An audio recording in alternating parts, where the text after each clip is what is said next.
Back to എജുപോഡ്. എന്താണ് എല്ലാവരും സുഖമായിട്ടിരിക്കുന്നില്ലേ? Happy ആയിട്ടിരിക്കുന്നില്ലേ? Yes, സങ്കടമുണ്ട്, ടെൻഷൻ ഉണ്ട് മാത്രം പറയരുത്. ടെൻഷൻ്റെയും സങ്കടത്തിൻ്റെയും ഒന്നും ഒരാവശ്യമില്ല. നമ്മൾ അടിപൊളിയായിട്ട് ഹിന്ദി എക്സാം എഴുതോടാ, അടിപൊളിയായിട്ട് നമ്മൾ മാർക്ക് വാങ്ങിക്കും. യെസ്, A+ നമുക്ക് എന്തായാലും കിട്ടും. നമുക്കല്ലാതെ വേറെ ആർക്കാടാ കിട്ടുക?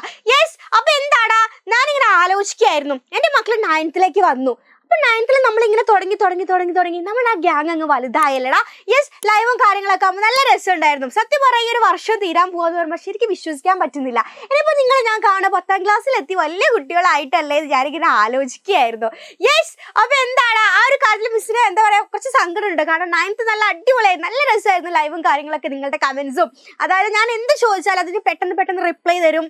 നല്ല രസമായിരുന്നു കേട്ടോ. അപ്പോൾ എന്താണ്, എങ്ങനെ ഉണ്ടായിരുന്നു നിങ്ങളുടെ 9th ആ ഒരു ജേർണി? എൻ്റെ കൂടെയുള്ള എജുപോഡിൻ്റെ കൂടെയുള്ള ആ ഒരു ജേർണി എങ്ങനെ ഉണ്ടായിരുന്നു എന്ന് കമൻറ്റ് ചെയ്യണം കേട്ടോ.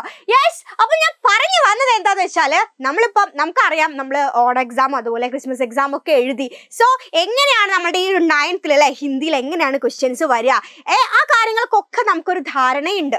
ഓക്കെ, എന്നാലും ഞങ്ങൾക്ക് ടെൻഷനാണ് മിസ്സേ, അങ്ങനെയല്ലേ പറയാറ്? അപ്പോൾ ചിലർക്കുള്ള ടെൻഷൻ ഉണ്ട്. എന്താ വെച്ചാൽ 4 മാർക്കിൻ്റെ ആ ക്വസ്റ്റ്യൻസ് വരുന്ന സമയത്ത് ഉള്ളിൽ നിന്നൊരു കാളലാണിത്. അതായത് 1-2 മാർക്കിനൊക്കെ ഞങ്ങൾ ആ ഒരു പാസേജ് വെച്ച് തട്ടിക്കൂട്ടി ഞങ്ങൾ എഴുതി ഞങ്ങൾ മാർക്ക് മേടിക്കും.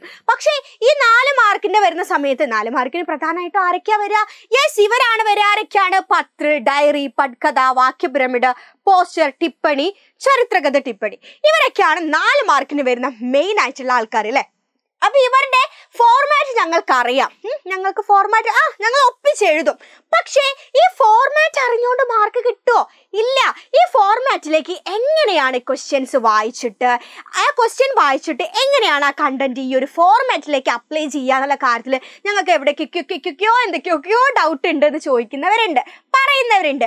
അതുകൊണ്ട് അത്തരത്തിലുള്ള ഡൗട്ട് കാര്യങ്ങളൊക്കെ എന്താണ് ക്ലിയർ ചെയ്യാൻ വേണ്ടിയിട്ടാണ് മിസ് വന്നിരിക്കുന്നത്. എക്സാമിന് കുറച്ച് ദിവസം കൂടി ഉണ്ട് അല്ലേ. അപ്പോൾ എന്താണ് ആ ഒരു എക്സാമിൻ്റെ ആ ഒരു ടെൻഷൻ്റെ ആ ഒരു, അതായത് നിങ്ങളുടെ ഉള്ളിൽ ആ എക്സാമിൻ്റെ ഒരു ടെൻഷനുള്ള സൈഡില്ലേ, ആ ടെൻഷൻ അങ്ങോട്ട് നീക്കുക. എന്നിട്ട് അവിടെ നിന്ന് സ്ഥലം കാലിയാക്കുക. എന്നിട്ട് അവിടേക്ക് ഇതങ്ങോട്ട് കയറ്റുക, ഹാപ്പി ആവുക. ഓക്കെ, അപ്പം നമ്മൾ ഇന്ന് പഠിക്കാൻ പോകുന്നത് ഇവരെയൊക്കെ, അതായത് നമ്മൾ ആദ്യം ലെറ്ററിൻ്റെ ഫോർമാറ്റ് പഠിക്കും. ആ ഫോർമാറ്റിലേക്ക് ഒരു ക്വസ്റ്റ്യൻ, അതായത് നിങ്ങളുടെ ചാപ്റ്ററിൽ നിന്നും വരാൻ ചാൻസ് ഉള്ള, അതായത് എല്ലാ ക്വസ്റ്റ്യൻസും അല്ല, വരാൻ ചാൻസ് ഉള്ള ഒരു ലെറ്ററിൻ്റെ ക്വസ്റ്റ്യൻ വെച്ചിട്ട് നമ്മൾ ചെയ്യും. ആ ക്വസ്റ്റ്യൻ നമ്മൾ വായിച്ചിട്ട് ഈ ഫോർമാറ്റിലേക്ക് ആ ക്വസ്റ്റ്യന് ആൻസർ, അതായത് എങ്ങനെയാണ് ആ കണ്ടന്റ് അപ്ലൈ ചെയ്യാൻ നമ്മൾ പഠിക്കും. അപ്പം നമുക്ക് സെറ്റോസ്കെ ആവൂലേ. അപ്പോൾ ഇതെല്ലാം കൂടി ഒരുമിച്ച് പഠിക്കുമ്പോൾ ചിലപ്പോൾ ടെൻഷൻ ഉണ്ടാവും. അതുകൊണ്ട് നമ്മളൊക്കെ വേറെ ആയിട്ടാണ് പഠിക്കാൻ പോകുന്നത്. യെസ്, നമ്മൾ ഫസ്റ്റ് ഡിസ്കസ് ചെയ്യാൻ പോകുന്നത് ഏതാടാ? പത്ര, ലെറ്റർ ആണ്. എന്തായാലും വരുമെന്ന് നമുക്ക് ഉറപ്പാണ്. ഇവർ വരാതിരിക്കൂല, പക്ഷേ ഏത് ചാപ്റ്ററും നമുക്ക് ഉറപ്പിക്കാൻ പറ്റൂല. അപ്പം നമ്മൾ ആദ്യം അറിഞ്ഞിരിക്കേണ്ടത്, ഒന്ന് ഓർക്കുക കേട്ടോ, പഠിച്ച കാര്യങ്ങളാണ് എങ്കിൽ ഒന്നും കൂടി ഒന്ന് ഓർക്കുക, എവിടെയെങ്കിലും മിസ്സായിട്ടുണ്ടോ എന്ന് നോക്കാം.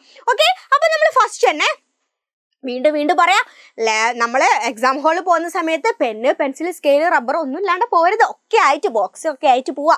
ഓക്കെ, അപ്പോൾ എന്ത് ചെയ്യുക, ആ പെന്നും പെൻസിലും സ്കെയിലൊക്കെ എടുത്തിട്ട് എന്ത് ചെയ്യുക, ഒരു അടിപൊളിയായിട്ട് ഒരു ബോക്സ് വരയ്ക്കുക. ദെൻ ഫസ്റ്റ് സ്റ്റെപ്പ്, ലെറ്ററിന് റൈറ്റ് സൈഡിൽ മുകളിലായിട്ട് സ്ഥാൻ താരീഖ് അല്ലേ, പ്ലേസ് ആൻഡ് ഡേറ്റ് നമ്മൾ എഴുതണം. ഓക്കെ, അപ്പോൾ ആദ്യമായിട്ട് നമ്മൾ ലെറ്റർ എന്ന ക്വസ്റ്റ്യൻ കാണുമ്പോൾ ചാടി വീഴുന്നു, നമ്മൾ ബോക്സ് വരയ്ക്കുന്നു, സ്ഥാൻ താരീഖ് റൈറ്റ് സൈഡിൽ മുകളിലായിട്ട് എഴുതുന്നു. ദെൻ നേരെ ഓപ്പോസിറ്റ് ലെഫ്റ്റ് സൈഡിലായിട്ട് നമ്മൾ എന്ത് എഴുതുന്നു, സല്യൂട്ടേഷൻ കൊടുക്കുന്നു. പ്രിയമിത്ര. നമ്മുടെ ക്വസ്റ്റ്യൻ വായിക്കുമ്പോൾ നമുക്ക് മനസ്സിലാവും ആർക്കാണ് എഴുതുന്നത് എന്ന്. അപ്പോൾ അത് ആർക്കാണോ എഴുതുന്നത് അവരാണ് ഇവിടെ മെൻഷൻ ചെയ്യേണ്ടത്. ഓക്കെ, അപ്പം നമ്മളോട് പറയാം, ഇപ്പം ഞാൻ ജസീന മിസ്സിൻ്റെ ഒരു സുഹൃത്തിന് ഒരു ലെറ്റർ എഴുതുന്നു, ആ ഒരു ലെറ്റർ നിങ്ങൾ എഴുതുക എന്ന് പറയാണ്. അപ്പോൾ എൻ്റെ സുഹൃത്തിന് എന്നാണ് പറഞ്ഞത്. അപ്പോൾ സുഹൃത്തിന് എന്ന് പറയുമ്പോൾ നമുക്ക് എന്ത് കൊടുക്കാം, പ്രിയമിത്ര എന്ന് കൊടുക്കാം. പക്ഷേ സുഹൃത്തിൻ്റെ പേര് അവിടെ കൊടുത്തിട്ടുണ്ടെങ്കിൽ പ്രിയ കഴിഞ്ഞിട്ട് നമുക്ക് ആ പേര് കൊടുക്കാം. ഓക്കെ, അപ്പോൾ നമ്മൾ സ്ഥലവും ഡേറ്റും ഒക്കെ എഴുതുന്നു. അതിനുശേഷം പ്രിയമിത്ര. അത് കഴിഞ്ഞിട്ടോ, തും കൈസേ ഹോ, ഖുഷ് ഹേ നാ, മേ യഹാം കുശൽ സേ ഹും. അപ്പം എന്താണ്, നിനക്ക് സുഖാണോ?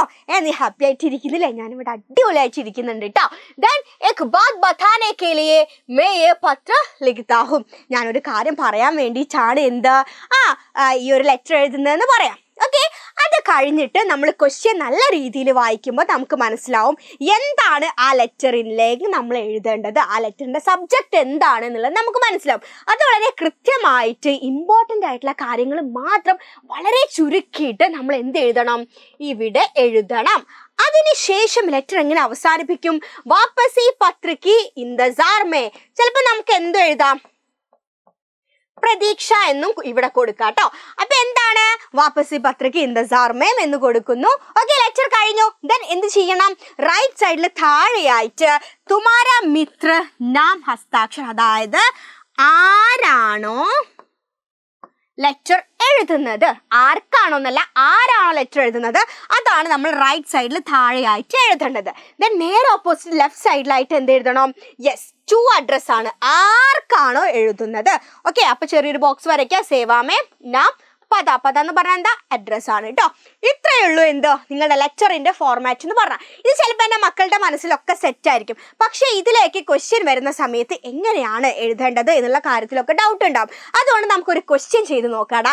എന്താണ് ക്വസ്റ്റ്യൻ? ക്വസ്റ്റ്യൻ 1, 2, 3, 4 തവണ എന്ത് ചെയ്യുക? അടിപൊളിയായിട്ട് വായിച്ചു നോക്കുക. അപ്പോഴേ നമുക്ക് എന്ത് ചെയ്യുള്ളൂ? പൂർണ്ണമായിട്ട് നമുക്ക് അതിന്റെ ആൻസർ ഇങ്ങനെ കിട്ടുള്ളൂ.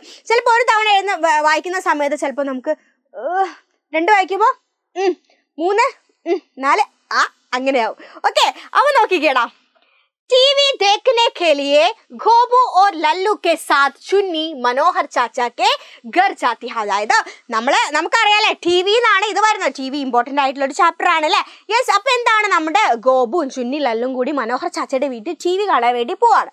यात्रा का अनुभव चुन्नी कभी भूल नहीं सकती. सारी बातें कहकर वह अपने मित्र के नाम पत्र लिखती है. ചുന്നിക്ക സംഭാവിത പത്രിലേക്ക്. അപ്പൊ എന്താണ്? അന്നത്തെ സംഭവ വികാസങ്ങളൊക്കെ വെച്ചിട്ട് ചുന്നി എന്ത് ചെയ്യാണ്? ചുന്നിയാണ് കേട്ടോ, ചുന്നിയാണ്. അപ്പൊ ചുന്നി എന്ത് ചെയ്യാണ്? അവളുടെ ഫ്രണ്ടിന് ഒരു ലെറ്റർ എഴുതാണ്. ലല്ലു ആണോ? അല്ല. ഗോപു ആണോ? അല്ല. അത് തെറ്റിപ്പോവരുത്. ആരാണ്? ചുന്നിയാണ് എന്ത് ചുന്നിയുടെ ഫ്രണ്ടിന് ലെറ്റർ എഴുതുന്നത്. അപ്പൊ നമുക്കറിയാം അവര് പോകുന്ന എന്താ വീട്ടിലൊന്നും പറയാതെ അങ്ങനെയൊക്കെ എന്താണ് ഒരുപാട് പ്രയാസങ്ങളൊക്കെ സഹിച്ച് അവരവിടെ എത്തി. പക്ഷെ ടി വി കാണാൻ പറ്റും. അപ്പോഴേക്ക് കറണ്ട് പോയി അല്ലെ. അപ്പൊ ആ സംഭവങ്ങളൊക്കെ ആയിരിക്കും നമ്മുടെ ചുന്നി ലെറ്ററിൽ എഴുതുന്നത്. ഓക്കെ, അപ്പൊ നമ്മൾ ഫസ്റ്റ് എന്ത് ചെയ്യുന്നു? ഒരു ബോക്സ് വരയ്ക്കുന്നു. റൈറ്റ് സൈഡിൽ മുകളിലായിട്ട് നമ്മൾ എന്ത് എഴുതുന്നടാ? യെസ്, സ്ഥാനം താരീഖും എഴുതുന്നു. ദെൻ നേരെ ഓപ്പോസിറ്റ് നമ്മൾ എന്ത് എഴുതുന്നു? സല്യൂട്ടേഷൻ കൊടുത്തു. നോക്കിക്കോ. തും കൈസി ഹോ? ഖുശ് നാ? മൈ യഹാം ठीक हूं. ഓക്കെ, അപ്പൊ എന്താണ്? ഞാനിവിടെ ഹാപ്പിയാണ്, നിനക്ക് സുഖാണോ എന്നൊക്കെ നമ്മൾ ചോദിച്ചു. एक खास बात बताने के लिए मैं ये पत्र भेज रही हूँ. भेजना അയക്കാന്ന് കേട്ടോ. ഇനിയിപ്പോ നമ്മൾ നേരത്തെ പഠിച്ച പോലെ ലിഖ്താഹും എന്നും എഴുതാം. ഓക്കെ, നോക്കിക്കേടാ. അപ്പൊ എന്താണ്? ഞാനൊരു പ്രധാനപ്പെട്ട കാര്യമല്ലേ, ഒരു ചൂടുള്ള വാർത്ത നിന്നെ അറിയിക്കാൻ വേണ്ടിയിട്ടാണ് ലെറ്റർ എഴുതുന്നത്. ओके, നോക്കിക്കോ. गोबू और लल्लू के साथ में मनोहर चाचा के घर में टीवी देखने गई.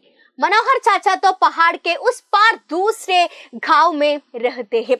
അതായത് ഞാൻ ഗോപുവിന്റെയും ലല്ലുവിന്റെയും കൂടെ ടി വി കാണാൻ വേണ്ടി മനോഹർ ചാച്ചയുടെ വീട്ടിലേക്ക് പോയി. പക്ഷെ മനോഹർ ചാച്ചയുടെ വീട് എവിടെയാണ്? യെസ്, ഞങ്ങളുടെ ഗ്രാമത്തിൽ നിന്ന് ഓപ്പോസിറ്റ് ഉള്ള ഒരു ദൂരല്ലേ ഒരു ഗ്രാമത്തിലായിരുന്നു മനോഹർ ചാച്ചയുടെ വീട്. ബഡി കഠിനായിയും ചെൽക്കർ ലംബി യാത്ര करके हम वहां पहुंच गए. ഒരുപാട് പ്രശ്നങ്ങളൊക്കെ തരണം ചെയ്ത് ഒരു വലിയ ഒരു നീണ്ട യാത്ര തന്നെയായിരുന്നു അല്ലേ. യെസ്, ഒരുപാട് ദൂരം സഞ്ചരിച്ച് ഞങ്ങൾ അവിടെ എത്തി. किस्मत से मनोहर चाचा से मिले और उनके साथ घर पहुंच गए. അപ്പൊ എന്താണ്? ഫൈനലി ഞങ്ങൾ ആരെ മീറ്റ് ചെയ്തു? യെസ്, ഞങ്ങൾ ആരെ കണ്ടു? ഞങ്ങൾ മനോഹർ ചാച്ചയെ കണ്ടു. അങ്ങനെ ഞങ്ങൾ മനോഹർ ചാച്ചയുടെ കൂടെ വീട്ടിലേക്ക് പോയി. पर चाचा ने जब टीवी चलाया तो बिजली छूट गई. അങ്ങനെ ചാച്ച എന്ത് ചെയ്തു? ഞങ്ങൾക്ക് ടി വി തുറന്നു വന്നു. പക്ഷെ അപ്പോഴേക്ക് എന്ത് ചെയ്തു? കറണ്ട് പോയി. क्या करें, हम लौट चले. हमारे इस गांव में किसी के घर में टीवी नहीं. പക്ഷെ എന്താണ്? ഞങ്ങൾക്ക് ഭാഗ്യമല്ല അല്ലെ. അപ്പൊ എന്ത് ചെയ്തു? ഞങ്ങൾ തിരിച്ച് വീട്ടിലേക്ക് തന്നെ തിരിച്ചു പോന്നു അല്ലെ. അപ്പൊ എന്താ? ഞങ്ങളുടെ നാട്ടിൽ എവിടെ ഒരു വീട്ടിൽ പോലും ടി വി ഇല്ല. പെട്ടെന്ന് തന്നെ എന്ത് സംഭവിക്കട്ടെ? यहाँ भी जल्दी ही टीवी आ जाए. परिवार वालों से मेरा प्रणाम कहना. जवाब पत्र की प्रतीक्षा से. ഓക്കെ, അപ്പൊ എന്താണ്? എത്രയും പെട്ടെന്ന് ഞങ്ങളെ ഗ്രാമത്തിലും ടി വി വരും. ഓക്കെ, നിന്റെ വീട്ടിലുള്ളവരോടൊക്കെ എൻ്റെ അന്വേഷണം പറയണം. മറുപടി കത്ത് പ്രതീക്ഷിക്കുന്നു. ദെൻ തുമാരെ സഹേലി മിത്ര ഒക്കെ ഒന്ന് തന്നെയാണ് കേട്ടോ. നാം ഹസ്താക്ഷർ. ദെൻ നേരെ ഓപ്പോസിറ്റ് ടു അഡ്രസ്. സേവാമേ നാം പദ. ഇത്രയേ ഉള്ളൂ എന്തടാ നിങ്ങളുടെ ലെറ്ററിന്റെ ഫോർമാറ്റ്. അപ്പോൾ ഫോർമാറ്റും പഠിച്ചു. ആ ഫോർമാറ്റിലേക്ക് നമ്മളൊരു ക്വസ്റ്റ്യൻ ആൻസറും പഠിച്ചു. ഇത് ഷുവർ ക്വസ്റ്റ്യൻ ആണ്. എൻ്റെ മക്കൾ എന്തായാലും ഈ ഒരു ക്വസ്റ്റ്യൻ പഠിക്കുക. ഈ രീതിയിൽ തന്നെ എന്ത് ചെയ്യുക? വളരെ ചുരുക്കി പ്രധാനപ്പെട്ട കാര്യങ്ങൾ മാത്രം ലെറ്ററിന്റെ ഫോർമാറ്റിലേക്ക് കൊടുക്കുക. ഓക്കെ, അപ്പോൾ ഇതുപോലെ ഡയറി, ബാക്കിയുള്ള വാക്യ പിരമിഡ്, പട്കഥ, അതൊക്കെ ആയിട്ട് ഓരോരോ കുഞ്ഞു വീഡിയോസ് ആയിട്ട് മിസ് വരും. അപ്പോൾ ഇതെന്തായാലും കാണാം. എല്ലാവർക്കും ഷെയർ ചെയ്ത് കൊടുക്കുക. അടിപൊളിയായിട്ട് പഠിക്കുക. അപ്പോൾ നെക്സ്റ്റ് വീഡിയോ അയച്ച് പെട്ടെന്ന് കാണാം. അപ്പം